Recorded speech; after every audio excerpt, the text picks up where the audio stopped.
বাংলাদেশে মৌলবাদী হামলার নতুন শঙ্কা, তুলসী গ্যাবার্ডের বার্তা শেখ হাসিনার কাছে, ডক্টর ইউনুসকে ঘিরে চাঞ্চল্যকর তথ্য ফাঁস,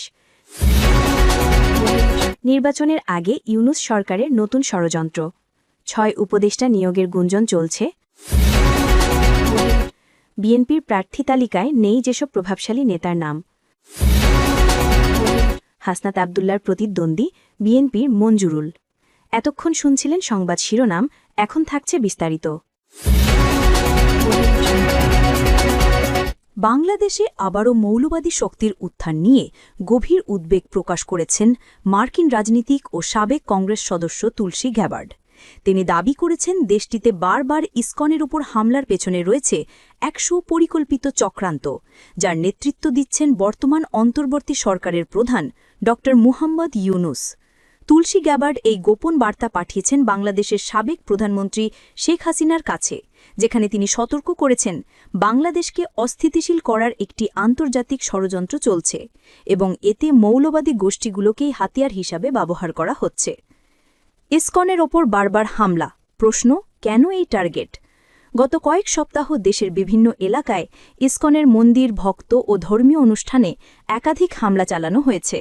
সামাজিক মাধ্যমে ছড়িয়ে পড়া ভিডিওগুলোতে দেখা গেছে দুষ্কৃতরা প্রকাশ্যে ধর্মরক্ষার নামে তাণ্ডব চালাচ্ছে, আর প্রশাসন অনেক ক্ষেত্রেই নীরব দর্শক। বিশ্লেষকরা বলছেন এই হামলাগুলো আকস্মিক নয়, এগুলো বাংলাদেশের সাম্প্রদায়িক উত্তেজনা বাড়িয়ে রাজনৈতিক মঞ্চ অস্থিতিশীল করার পরিকল্পনার অংশ। তুলসী গ্যাবার্ড বলেছেন, যখন কোনো রাষ্ট্রের নির্বাচনের সময় ঘনিয়ে আসে তখন মৌলবাদীদের ব্যবহার করে অরাজকতা তৈরি করা হয়। এর মাধ্যমে সরকারের বৈধতা প্রশ্নবিদ্ধ করা যায়, যা এখন বাংলাদেশে ঘটছে। ড ইউনুসের ভূমিকা নিয়ে তুলসীর অভিযোগ। তুলসী গ্যাবার্ডের বার্তায় সবচেয়ে বিস্ফোরক অভিযোগ হল ড মুহাম্মদ ইউনুস নিজেই এই মৌলবাদী গোষ্ঠীগুলোর প্রতি নরম মনোভাব দেখাচ্ছেন। তিনি লিখেছেন, ড ইউনুস আজ মৌলবাদকে রুখে না দিয়ে বরং তাকে প্রণোদনা দিচ্ছেন। তিনি জানেন দেশে সংঘাত যত বাড়বে ততদিন তিনি ক্ষমতায় টিকে থাকতে পারবেন। তুলসী গ্যাবার্ডের দাবি অনুযায়ী ড ইউনুস এখন একাধিক মৌলবাদী গোষ্ঠীর সাথে গোপন যোগাযোগ রাখছেন, যাতে তারা নির্বাচনের আগে দেশে ভয় ও বিশৃঙ্খলা তৈরি করে। এর মাধ্যমে তিনি নির্বাচন পিছিয়ে দেওয়ার অজুহাত তৈরি করতে চান এবং যত দেরি হবে ততদিন অন্তর্বর্তীকালীন ক্ষমতার স্বাদ উপভোগ করবেন। বাংলাদেশ কি ফেব্রুয়ারিতে নির্বাচন পাবে? দেশের ভেতরে এখন প্রশ্ন জোরালো হচ্ছে, ফেব্রুয়ারির নির্বাচন আদৌ হবে তো? বিএনপির ভারপ্রাপ্ত চেয়ারম্যান তারেক রহমান সম্প্রতি বলেছেন, নির্বাচন নিয়ে অনিশ্চয়তা তৈরি হচ্ছে, বড় চক্রান্ত চলছে। এই মন্তব্যের পর থেকেই রাজনৈতিক বিশ্লেষকরা সতর্ক হয়েছেন। তারা বলছেন, একদিকে বিএনপি ও জামায়াত নির্বাচন নিয়ে সন্দেহ প্রকাশ করছে, অন্যদিকে মৌলবাদী গোষ্ঠীগুলো সক্রিয় হচ্ছে, যা এক ধরনের সমন্বিত অস্থিতিশীলতার প্ল্যান। তুলসী গ্যাবার্ড এই পরিস্থিতিকে তুলনা করেছেন একটা কৃত্রিম সংকটের সাথে, যেখানে বাহ্যিকভাবে অরাজকতা তৈরি করে নির্বাচনী প্রক্রিয়া বানচাল করা হবে। মার্কিন গোয়েন্দা সংস্থাগুলোর মধ্যে বাংলাদেশ ইস্যু নিয়ে নতুনভাবে আগ্রহ দেখা দিয়েছে। একটা সূত্র জানা গেছে, মার্কিন সেন্ট্রাল ইন্টেলিজেন্স এজেন্সি সিআইএ ও স্টেট ডিপার্টমেন্টের দক্ষিণ এশিয়া ডেস্ক বাংলাদেশের সাম্প্রতিক ধর্মীয় সহিংসতা ও রাজনৈতিক অস্থিরতার বিষয়টি ঘনিষ্ঠভাবে পর্যবেক্ষণ করছে। তুলসী গ্যাবার্ড নিজেও একজন কৃষ্ণভক্ত, ইসকনের অনুসারী, তাই ইসকনের উপর হামলার ঘটনা তাকে ব্যক্তিগতভাবেও নাড়া দিয়েছে। তিনি জানিয়েছেন, যদি ইসকনের ভক্তদের ওপর হামলার যৌক্তিক ব্যাখ্যা দিতে না পারেন তাহলে ড ইউনুস সরকারের বিরুদ্ধে কঠোর অবস্থান নিতে হবে। তিনি আরও বলেছেন, একটি স্বাধীন সার্বভৌম দেশে ধর্মীয় সংখ্যালঘুর সুরক্ষা নিশ্চিত করা সরকারের প্রধান দায়িত্ব। সেটা করতে ব্যর্থ হওয়া মানে শাসনের নৈতিক অধিকার হারানো। ইউনুস সরকারের পতনের আশঙ্কা বাড়ছে। দেশের ভেতরে সাধারণ মানুষও এখন ধীরে ধীরে ইউনুস সরকারের প্রতি আস্থা হারাচ্ছে। অর্থনীতি চাপে দ্রব্যমূল্য বাড়ছে আর কর্মসংস্থানের সংকট তীব্র আকার ধারণ করছে। রাজনৈতিকভাবে আওয়ামী লীগের ওপর দীর্ঘদিনের দমনপীড়নের ফলে মাঠে একতরফা শূন্যতা তৈরি হলেও এখন জনগণ বুঝতে শুরু করেছে কে তাদের সরকার ছিল আর কে বিদেশি স্বার্থে পরিচালিত। বিবিসি সম্প্রতি এক প্রতিবেদনে উল্লেখ করেছে, আওয়ামী লীগ মাঠে ফিরবে, এটা কেবল সময়ের অপেক্ষা। রিপোর্টে আরও বলা হয়, ইউনুস সরকারের ওপর মার্কিন প্রশাসনের আস্থা দ্রুত কমছে। ওয়াশিংটন এখন তাকে অস্থায়ী ও অবিশ্বাস্ত প্রশাসক হিসাবে বিবেচনা করছে।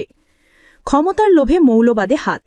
রাজনৈতিক পর্যবেক্ষকরা বলছেন ডক্টর ইউনূসের সবচেয়ে বড় ভয় এখন জামায়াতে ইসলামী। তিনি জানেন বিএনপি সাংগঠনিকভাবে দুর্বল, তাই তাদের দিয়ে নিজের অবস্থান টিকিয়ে রাখা সম্ভব। কিন্তু জামায়াতকে খুশি না করতে পারলে তিনি মাঠ হারাবেন।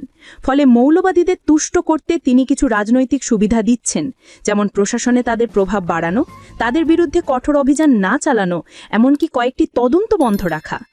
এটাই বিশ্লেষকদের মতে বাংলাদেশে একটি বিপজ্জনক খেলায় পরিণত হচ্ছে, যেখানে ক্ষমতার লোভে জাতীয় নিরাপত্তা ও ধর্মীয় সম্প্রীতি বলি হতে চলেছে। খেলা জমে গেছে, কিন্তু ঝুঁটি ভয়ঙ্কর। বাংলাদেশ এখন একটি জটিল ও সংবেদনশীল সময়ের মধ্য দিয়ে যাচ্ছে।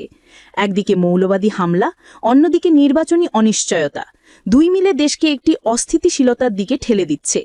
তুলসী গ্যাবার্ডের সতর্কবার্তা শুধু শেখ হাসিনার জন্য নয়, এটি বাংলাদেশের গোটা রাজনীতির জন্য এক গুরুতর সিগন্যাল। তিনি বলেছেন, যদি বাংলাদেশ আবারও মৌলবাদী শক্তির হাতে চলে যায়, তাহলে সেটি শুধু বাংলাদেশের নয়, পুরো দক্ষিণ এশিয়ার স্থিতিশীলতার জন্য হুমকি হবে। এখন প্রশ্ন একটাই, এই অরাজকতার পেছনের শক্তিগুলোকে মোকাবেলা করার মতো রাজনৈতিক ঐক্য ও জনসচেতনতা কি এখনও বেঁচে আছে? খেলা সত্যিই জমে গেছে, কিন্তু এই খেলার পরিণতি হতে পারে ভয়াবহ। অবৈধ ও বিতর্কিত উপদেষ্টা সরকারের অস্থির সময়ে ফের উঠেছে নতুন ষড়যন্ত্রের গন্ধ। প্রধান উপদেষ্টা ডক্টর মোহাম্মদ ইউনূস ডিসেম্বরের প্রথম সপ্তাহে নতুন ৬ জন উপদেষ্টা নিয়োগ দিতে যাচ্ছেন বলে সরকার ঘনিষ্ঠ সূত্রে জানা গেছে। সূত্র বলছে, এই তালিকায় রয়েছেন বিতর্কিত নামগুলো: আইসিটি ট্রাইব্যুনালের প্রসিকিউটর ও জামায়াত ঘনিষ্ঠ আইনজীবী তাজুল ইসলাম, অধ্যাপক আলী রিয়াজ, প্রেস সচিব শফিকুল আলম, ডাস্টবিন শফিক, সাবেক সেনাপ্রধান জেনারেল অবজ্ঞ ইকবাল করিম ভূঁইয়া, বরখাস্ত সেনা কর্মকর্তা কর্নেল হাসিনুর রহমান এবং প্রবাসী ইউটিউবার পিনাকি ভট্টাচার্য। বিশ্লেষকরা বলছেন, এই নিয়োগ তালিকা প্রমাণ করে যে ইউনূস সরকার রাজনৈতিকভাবে এক গভীর দিকভ্রান্তির মধ্যে পড়েছে। একদিকে দেশের অর্থনীতি ধ্বংসের মুখে, কৃষিপণ্যের দাম আকাশ ছোঁয়া, বিদেশি বিনিয়োগ বন্ধ; অন্যদিকে সরকার প্রশাসনকে শক্তিশালী করার নামে আরও বিভাজন সৃষ্টি করছে। আইসিটি প্রসিকিউটর তাজুল ইসলামকে উপদেষ্টা করার খবর বিশেষভাবে ক্ষোভ সৃষ্টি করেছে মুক্তিযুদ্ধের চেতনায় বিশ্বাসী মহলে। কারণ তাজুল ইসলামের অতীত রাজনৈতিক সংশ্লিষ্টতা ও বিতর্কিত ভূমিকা তাকে সরকারি দায়িত্বের অযোগ্য করে তোলে বলে মত দিয়েছে বিশ্লেষক সমাজ। প্রশ্ন উঠেছে, এরা কি দেশের সেবা করবেন নাকি সরকারের রাজনৈতিক মুখপত্র হবেন? প্রেস সচিব শফিকুল আলম ইতিমধ্যেই একাধিকবার অশালীন ও বিভ্রান্তিকর মন্তব্য করে সমালোচিত হয়েছেন। কর্নেল হাসিনুর রহমান ও পিনাকি ভট্টাচার্য, যারা অতীতে রাষ্ট্রবিরোধী বক্তব্যে পরিচিত ছিলেন, তাদের উপদেষ্টা করার প্রচেষ্টা জনগণের উদ্বেগ আরও বাড়িয়েছে। রাজনৈতিক পর্যবেক্ষকদের মতে ইউনূস সরকার এখন এমন এক পর্যায়ে পৌঁছেছে যেখানে নীতি ও যোগ্যতার চেয়ে বশ্যতা এবং বিদেশি প্রভাবের প্রতি আনুগত্য নিয়োগের প্রধান মানদণ্ড হয়ে উঠেছে। অর্থনৈতিক সংকট, প্রশাসনিক দুর্নীতি, রাজনৈতিক অচলাবস্থা সব মিলিয়ে দেশের মানুষ আজ ক্লান্ত ও উদ্বিগ্ন। এই অবস্থায় সরকার যদি বিতর্কিত ও পক্ষপাতদুষ্ট ব্যক্তিদের ক্ষমতার কেন্দ্রে বসায়, তাহলে রাষ্ট্র আরও বিপর্যয়ের দিকে যাবে বলে আশঙ্কা বিশ্লেষকদের। সাধারণ মানুষ বলছে, দেশে যোগ্য ও সৎ মানুষ থাকতে কেন বারবার বিতর্কিতদেরই দায়িত্ব দেওয়া হচ্ছে? তাদের মতে এটি প্রমাণ করছে ইউনূস সরকারের লক্ষ্য দেশ পরিচালনা নয়, বরং ক্ষমতায় টিকে থাকার নতুন নাটক মঞ্চস্থ করা। একটি অনির্বাচিত সরকার যখন নৈতিক বৈধতা হারায়, তখন ক্ষমতা টিকিয়ে রাখতে হয় ষড়যন্ত্র ও চাটুকারিতার মাধ্যমে। ইউনূস সরকারের এই নতুন উপদেষ্টা নিয়োগের প্রচেষ্টা সেই পথেই এক ধাপ অগ্রসর। বিতর্কিত ব্যক্তিদের অন্তর্ভুক্তির খবরে জনমনে ক্ষোভ। জনগণ বুঝে গেছে এই সরকার দেশের নয়, নিজেদের রক্ষা করতে মরিয়া। তাই জনমনে এখন একটাই দাবি জোরালোভাবে প্রতিধ্বনিত হচ্ছে, ষড়যন্ত্র নয়, ইউনূস সরকারের অবসান চাই।